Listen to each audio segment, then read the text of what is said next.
Well, today brings me down to Dundas Street and Beverly in Chinatown, and I'm going to go into the Art Gallery of Ontario. I want to see, I haven't been in here in years, and I want to see what kind of collection they have with regards to the Group of Seven. I know they have Group of Seven art here. I would imagine it's not as large as the McMichael Gallery's collection, but I'm going to go check it out. I didn't pre-buy my ticket.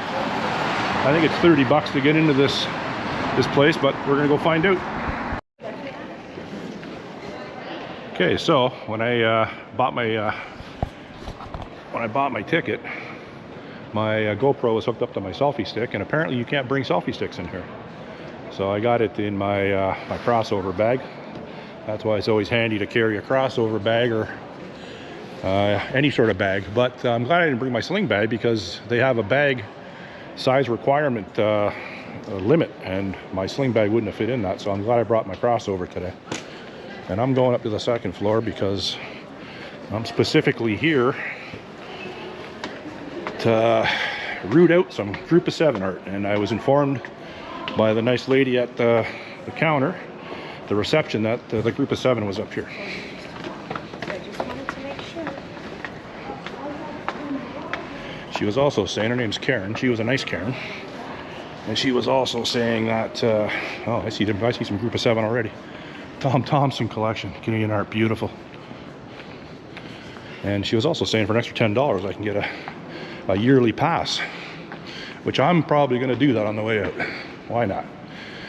$30 gets you in once, and $40 gets you in as many times as you want. And she was saying that there's going to be a Paul McCartney photography selection, Paul McCartney photography display, I think in a few months, she said.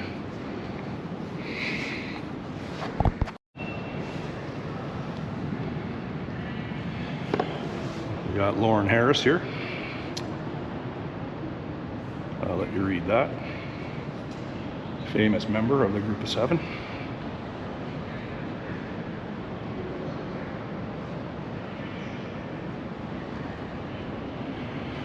These look like tenement houses in the ward in Toronto. I'm not exactly sure. It's amazing how they have these paintings right out. You can touch them if you want. This one's behind glass.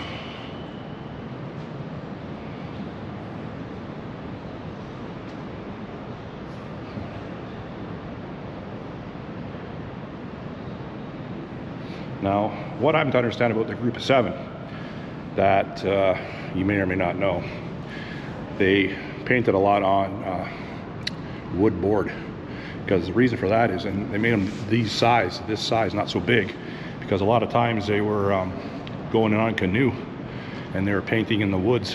That's why I'm drawn to the Group of Seven, because of the difficulty they had to go through back in the day, like Lauren Harris, 1885 to 1970. So they were going into Algonquin Park, up in the Parry Sound District, up in the Sudbury District, what's the other one, the train near Sault Ste. Marie, can't remember the name of that, but a lot of rugged areas they went into, and they had to paint in the middle of nowhere. So that's why you don't get a lot of these rustic forest and rock outcropping paintings on a larger piece of canvas or board.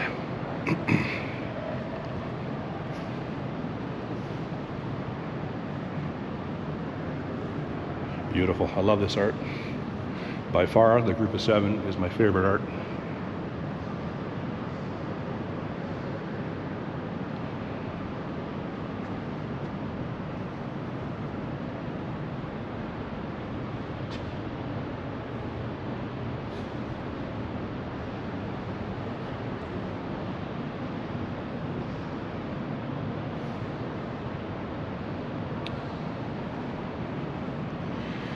Now they do get larger, obviously.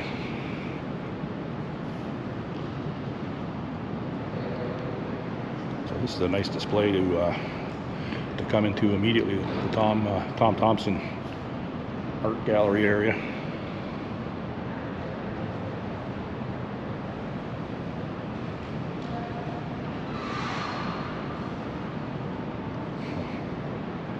Wow.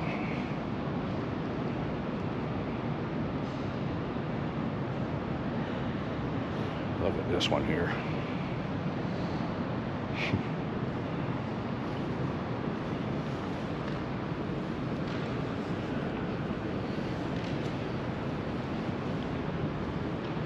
I don't see the name painted on that, but it's authentic.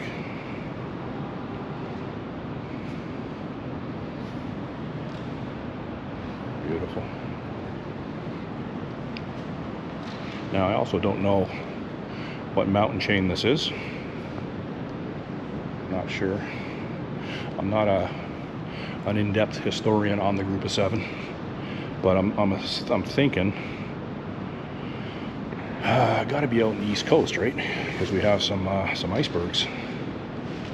That'd be off the coast of Labrador, off the coast of Newfoundland.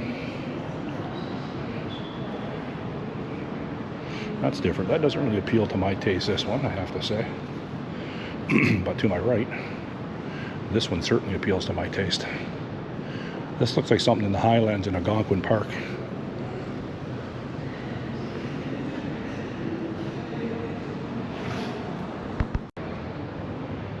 Just finishing up the Lorne Harris display area.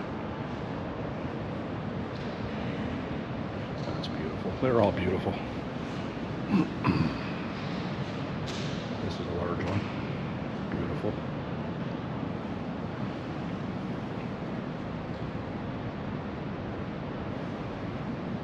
Very nice.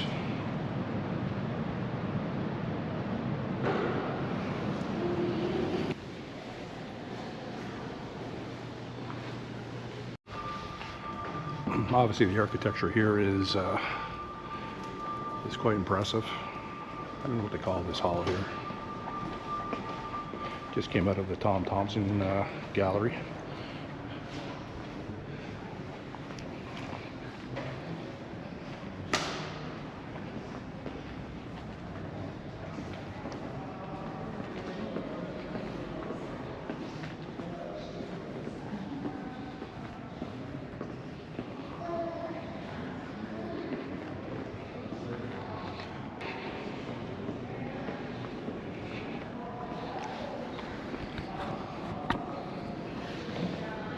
Let's go to the far room over here.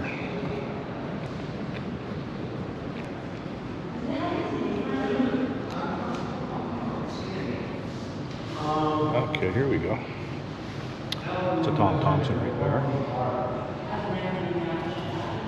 These are all Tom Thompsons.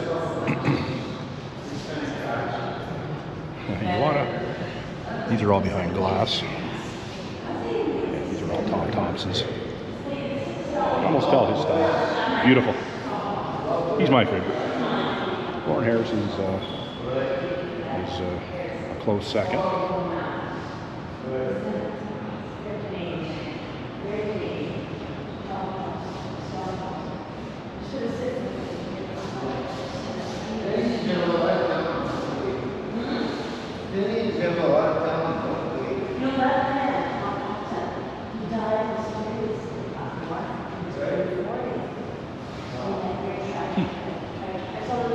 Interesting. A silhouette of a person there. I don't know if that's a campfire. I don't know what's going on with that. Wow, these are all Tom Thompsons. There is a lot of money in Tom Thompsons here. Wow.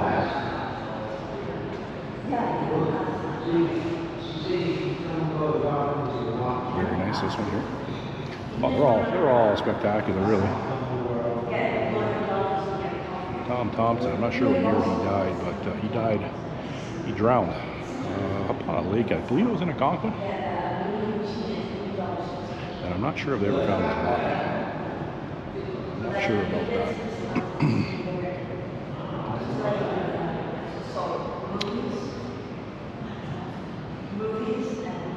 Tom Thompson divided his time between Toronto and Algonquin Park in Northern Ontario, where he worked as a fishing guide and a fire ranger. His paintings show the life, industry, and tourism entrenched in the wilderness. Many of his paintings are standard size 8.5 by 11, same as office paper, which made them easier for him to carry while canoeing or hiking in the woods. I touched on that earlier. In Toronto, Thompson formed a network of peers that included future member of the Group of Seven. He died under mysterious circumstances on Canoe Lake in Algonquin Park, age 39. So I touched on that before I read this. The entire spectrum of his work represented in this gallery was complete in just 5 years. For much of this time, he worked independently, and his progress was remarkable. His bold paintings became a catalyst for distinctly Canadian art. I'd have to agree with that. Yeah, Tom Thompson, man. He's where it's at. I didn't even realize I had so much Tom Thompson here. But I guess that's why they named this section of the gallery after him. Makes a little sense.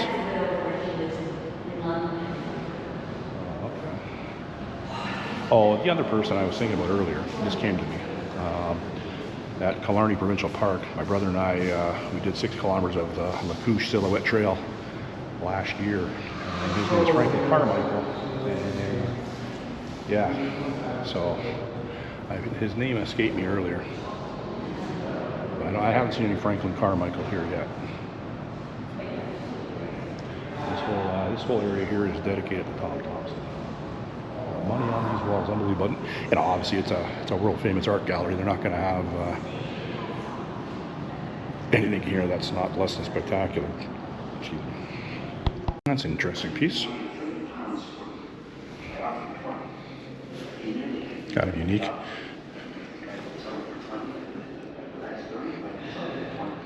Possibly the prairies.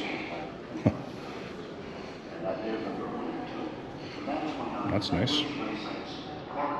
Couple brown trout, possibly. Yeah, brown trout, speckled trout.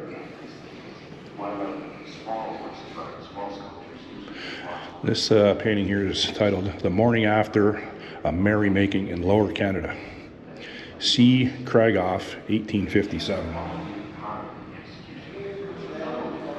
It's a nice painting. This painting kind of reminds me of the dogs playing poker. Yeah, aren't I a sophisticated art critic?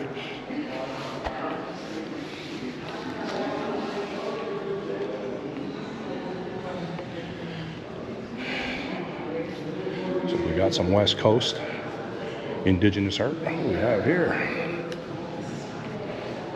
Look at this.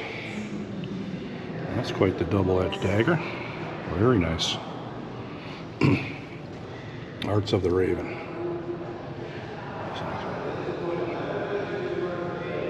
Yeah, Northwest Coast.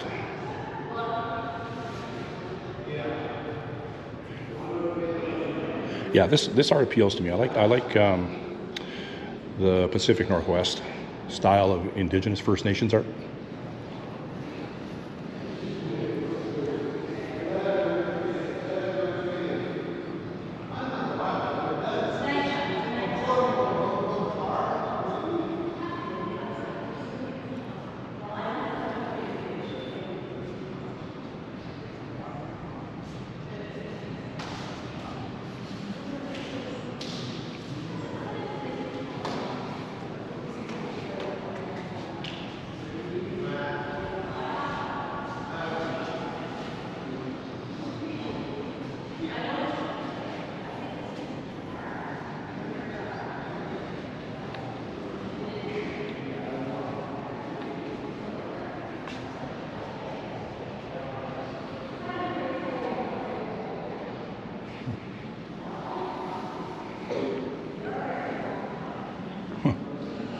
I don't know what this is made out of.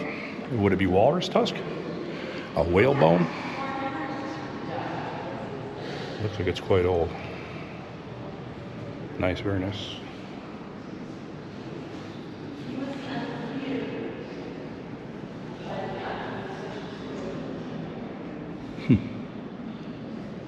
Like an old, maybe a hair comb back in the day. Obviously back in the day. I wonder what that's made out of.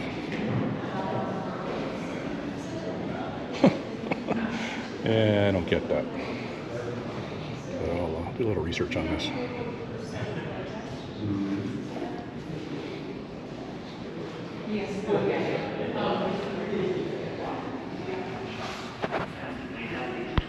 Well, okay, so we just hit the mother lode of Group of 7. J.E.H. MacDonald, a founding member of the Group of 7, James Edward Hervey MacDonald, brought an brought an expressive and detailed approach to painting. He applied his confident, precise brushworks to many settings, from the rugged landscapes of Northern Ontario to Northern Ontario, the Rocky Mountains, and the Nova Scotia coastline, to his tranquil gardens in Thornhill, north of Toronto. MacDonald was an exceptional painter and arts educator and had a profound influence on Canadian artists, particularly Tom Thompson, who considered MacDonald a mentor. Born in Durham, England, MacDonald immigrated to Canada in 1889, settling in Hamilton and Toronto. He introduced a modern approach to commercial arts through Grip Limited, a design firm where a number of Toronto artists worked, and served as principal on the Ontario Art College from 1928 until his death in 1932. Yeah, they didn't live to age 59. They didn't live too long back in the day. J.E.H. MacDonald. So, Tom Thompson considered Mr. MacDonald a mentor, but their stylistically, I would say they're quite different.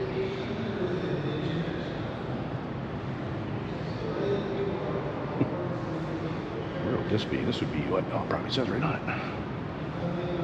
Fine weather, Georgian Bay. Yep. I was going to say somewhere around Parry Sound, but Parry Sound is sorry. It's okay. No, okay. Don't worry about me.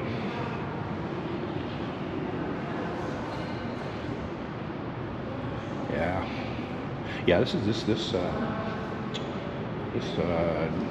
geography is very reminiscent of Georgian Bay for sure.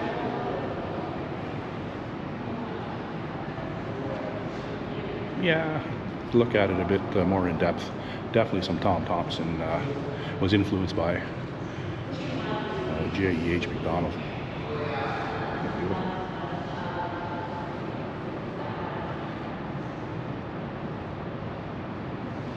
Got some waterfall scenes here. Yeah, so just imagine going in this rugged countryside back in the early part of the 20th century, late 1800s, early 1900s. Like, there was no paved roads to get up there. I think mostly they came in by train. They got dropped off in the middle of nowhere. I guess they had to hook up with their canoes and supplies, or bring their supplies. It definitely wasn't an easy endeavor. Yeah, that's why I'm so appreciative of this art. You know, I'm not an accomplished bush person by any stretch of the imagination, and just going out in the bush, you know, with the limited amount of time that I spend in the bush, it's difficult. I can only imagine having to do what these people did. These are the Rocky Mountains, I'm assuming. Which are freaking beautiful. I'm glad I got to see them last year. First time in my life. Well, second time. First time up close, anyways. And then I spent a lot of time in the Coast Mountain Range in Whistler, BC. Which, you know, they're not Rocky Mountains at all, but they're still nice nonetheless. Oh, that's beautiful. Isn't that gorgeous? That was BC. Not bad outside. I don't know who that is. Let's see here. Oh, they have such a light here. Is that it? This is not everything for me.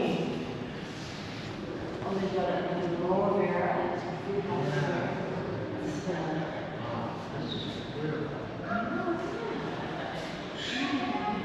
Oh, okay.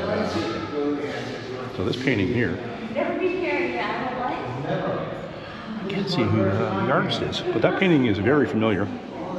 I'm confusing for a similar painting. You know, for your eyes.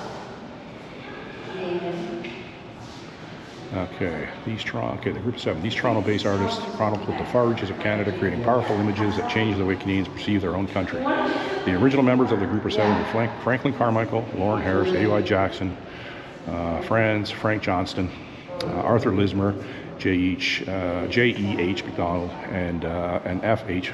Farley. They formally became a group in 1920 and shared a common belief that Canada needed to develop a unique artistic voice in order to truly become a nation. Wow. Visual innovators, they painted the natural environments, landscapes, and resource-rich communities they encountered. Their collective work has had a immeasurable impact on the Canadian imagination and on the world's perception of Canada's beauty. The group's founding artists are also represented in the Thompson collection, along with later members A.J. Kaysen and Edwin Holgate. To be honest with you, Edwin Holgate, that name doesn't sound familiar to me, but my memory's not the best. I have from the McMichael Gallery up in Kleinburg, I have a list that was given to me of the Group of Seven and other artists that studied under them. Used the Group of Seven as mentors. I should have brought that with me today. It gave me more of a reference guide to what I was encountering here today. This visit wasn't really planned. This was a last-minute plan, just to do something on a Saturday. So I kind of came to the Art Gallery of Ontario today a little bit unprepared and unresearched. I'm just basically whatever I'm rambling on about is just from memory. Like I said, my memory's not always the best. These are nice. Wow.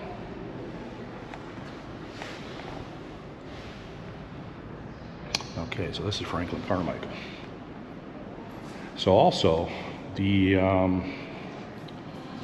Killarney Provincial Park, which is between Parry Sound and Sudbury, it was founded by the Group of Seven. There is a Tom Thomson Lake up there. And what was the other lake? I can't remember now, it escapes me. But yeah, it was, they pressured the provincial government to make that, parcel that land off up at Killarney and make it into a provincial park.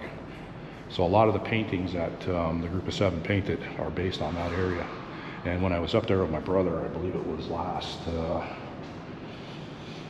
I think it was the last week of April of last year. So around this time, me and my brother were up there. We did 3 kilometers in and 3 kilometers out. Not much of the trail. I think the trail itself is 90 kilometers. It's immense. But we only did 3 in and 3 out. And we spent 2 nights. But you can tell by the landscape there that definitely the Group of Seven painted that landscape.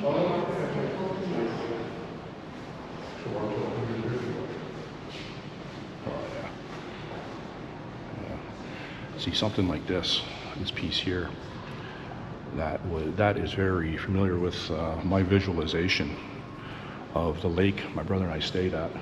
Like the name of the lake escapes me right now, but we stayed on that lake for 2 nights, and it was very secluded, and we only seen one other person when we were there.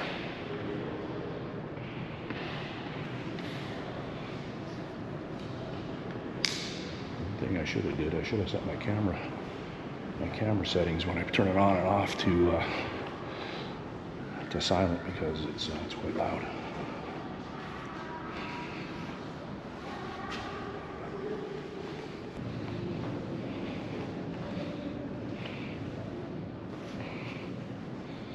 Let's go see what we got here. What I should have did is when I come into the room, I should always look for the description of what's in this room.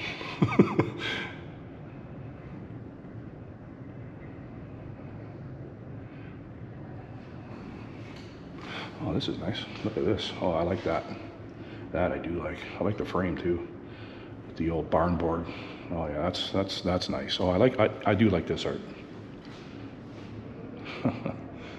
That's quite the table of food there. So this is down east on Quebec. You can see the fleur de lis on. I guess that's a Quebec provincial police car. A couple moose right in the middle of town. Everyone's surrounding it. Yeah, this art appeals to me. This is kind of cool. Very cool, really. Sled team going doing a little hunting, trapping, whatever. Wow, that's beautiful. Yeah, this is nice. What we got here out in the prairies, I guess. Well, yeah, so it said he was, what, Ukrainian, I believe. Let me see here again. Yeah, Ukrainian. So there was a big Ukrainian population that moved to the prairies, late 1800s, early 1900s. I think to this day there's still a big Ukrainian population out there in the prairies. Yeah, these paintings are cool. This is nice. Look at this. So you're running the sawmill off the motor of that tractor. I've seen that before. Never in person, but on YouTube. Wow. Yeah, life wasn't easy back then. Look at this one's freezing over here, but they got a stock of wood in the basement. What's she all worried about? Look at the stock of wood. She's all worried. This one never stops worrying. I don't know. Go in the house before you freeze to death. What do we got here? What would that be? Is that the Don Valley Parkway? Is it? Oh, yeah. How are you today? I'm fine, sometimes. Are you? You know, it's nice to be in here. I don't get to see too much of this in my. I know, You get to see it every day. I know. Man, you're sick of it. Yeah. Have a good day. You too, my dear. You too.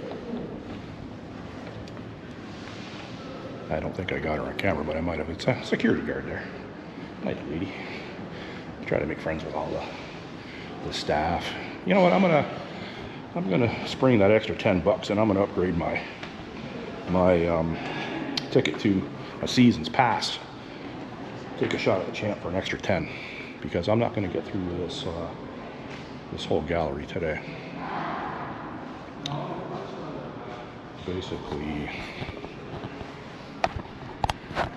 Basically I just came in to familiarize myself with what their Group of 7 collection entailed. Like I said, I came unprepared today, so I kind of feel a little bit of like an airhead because I didn't have all my facts straight. But like I said, I'm going to get the $10 extra pass, and I'll come back again because I do like this place. Look at this art here. Let me show you this. I'm not going to go over it in detail today, but these pieces are very large. So we can just went in front of that painting, so I'll show you that. What we got here? Who is Lynn Donahue? Celebrated for her large-scale, boldly colored portraits, Donahue painted friends and prominent figures in Toronto's art community. Here, the sitter is American-born, Toronto-based artist June Clark.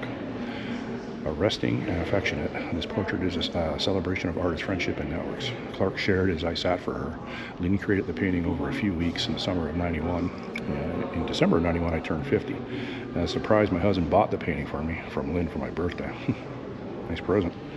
It has been on my wall since then. Lynn had a lot of friends, but for me, she was my best friend at the time. Okay, so she born in '53 in Red Lake, Ontario, and died in 2003. So a bit of a promised gift of June Clark. It's a nice painting.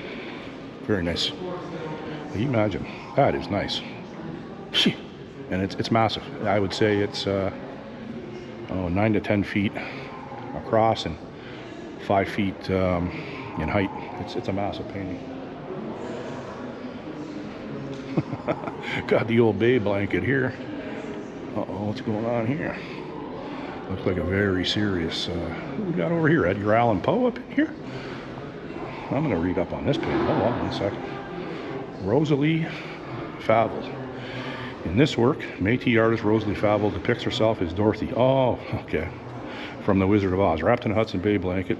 Oh, that's Louis Riel. Louis Riel. I should have known Louis. Ew, my grade 10 history is failing. Leader of the 1885 Métis resistance, looking through the bedroom window. Favell, who was born in Winnipeg and now lives in Ottawa, relates to Dorothy's desire for home and to Riel's statement that my people will sleep for 100 years, and when they awake, it will be the artist that gives them their spirit back. Favell notes that Riel, as prophet of Wizard of Oz, is telling us that everything that we need is right inside of us. That all roads lead to home, that being true to our people is a way to recover our pride, our self-respect. Well, it's definitely an interpretation, that's for sure. I like that blanket. Get over here. Is this a Maestro? Maestro's wearing a cape. Oh, okay, hold on a second here. Born Kananawake, Mohawk Territory, Quebec, 1969. That's a good year. It's the year I was born. Miramachigra, I am horrible at speaking Indigenous. Archival pigment print on canvas. Purchased with funds from Christian Claude Fund, 2023. Okay, well, that's not really my taste. That's not my taste either. What about over here? Tapestry, wildlife tapestry.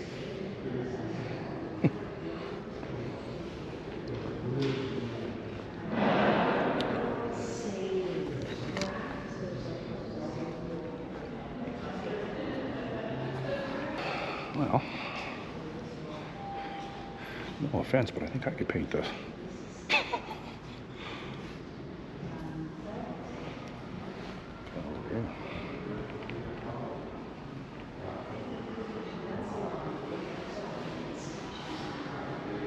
So, to me, that is looks like a moving blanket, or one of those blankets that hangs in an elevator.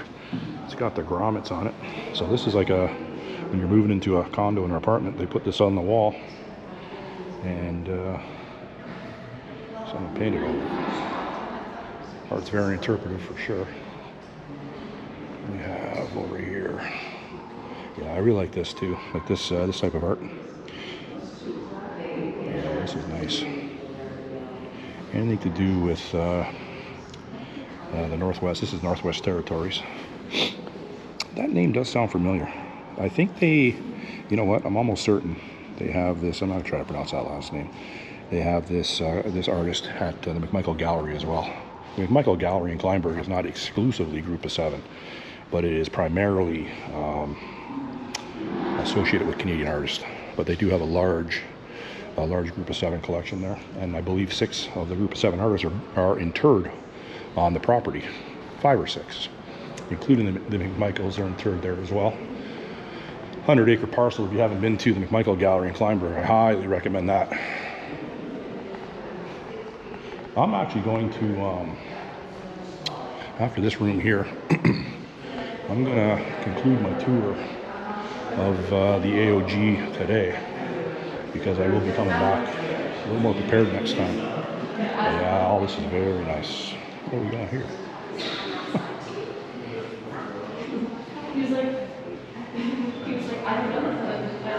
I've never seen a fighter jet with bottles, bone bottles, carved as bombs. That is definitely interesting. Okay, so this is the same artist that I'm pretty sure I have some at the McMichael Gallery.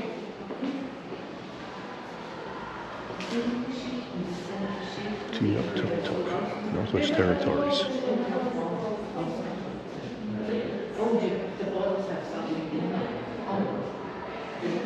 Wow, yeah, I love this art. This is love to have this piece here, the two-headed polar bear. Wow. Yeah, imagine having that on your coffee table in your great room or your study.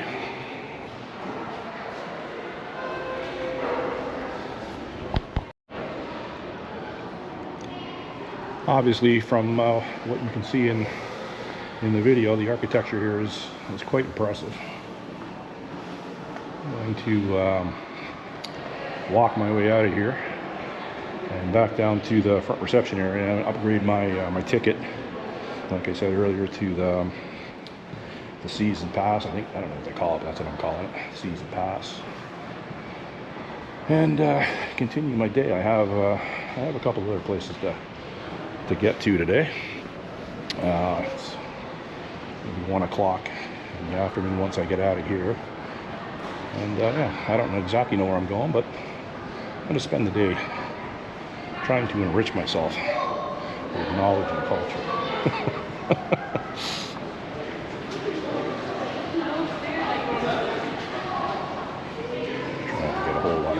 camera here.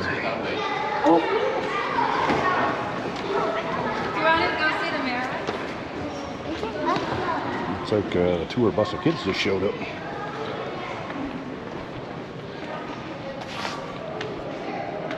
I don't ever remember coming to the Art Gallery of Ontario as a school trip when I was young. I don't remember the Royal Ontario Museum for sure and the Science Center for sure. Okay, so I'm gonna make my way out. This is the entrance exit. I'm going to, like I said, I'm going to stop and upgrade the ticket. Then I'm gonna head out with no particular direction. Thanks for watching. If you have any questions, leave it in the comment section. Enjoy the rest of your Saturday.